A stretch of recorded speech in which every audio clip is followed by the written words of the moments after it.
Napakaraming mga OFW nang tatanong nito dahil nga marami ngayon ang na-cancelled ang flight dahil sa tensyon dito sa Middle East.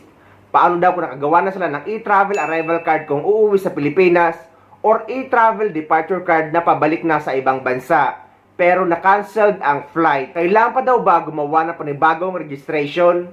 Ang sagot guys ay hindi na. Kailangan nyo lang i-update or i-edit at ilagay nyo ang bagong travel information nyo. Ganito lang guys kadali mag-edit or mag-update ng e-travel nyo kung hindi nyo pa ito nagamit at na-cancelled ang flight nyo.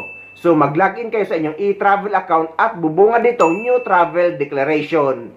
At para ma-edit nyo na ang inyong e-travel, dyan kayo sa baba, scroll nyo dyan sa travel history. So dito makikita nyo ang view manage at i-click nyo yan para ma-edit nyo na.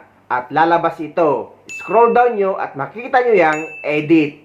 So ganun lang guys kadali mag-edit ang inyong e-travel information kung na-cancel ang flight nyo or kung may gusto kayong baguhin. Kung ang gusto nyo naman baguhin ay ang personal information nyo katulad ng pangalan, birth date, o kaya naman gusto nyo i-update ang passport nyo sa inyong e-travel account, ganito lang guys ang gagawin nyo. Mag-login kayo sa inyong e-travel account at pagbungad ng new travel declaration dyan sa tabi ng pangalan nyo, makikita nyo ang pen sign or yung edit. I-click nyo yan.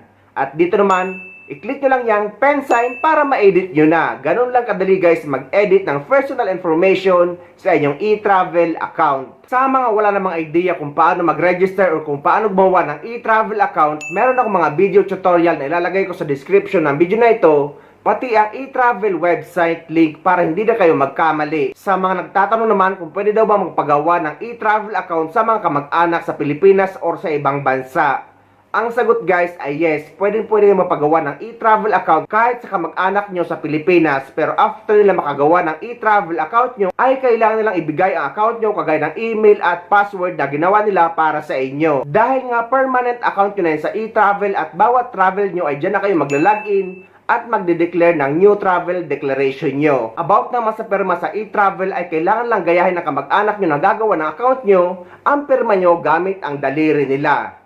So, ganun lang kadali guys.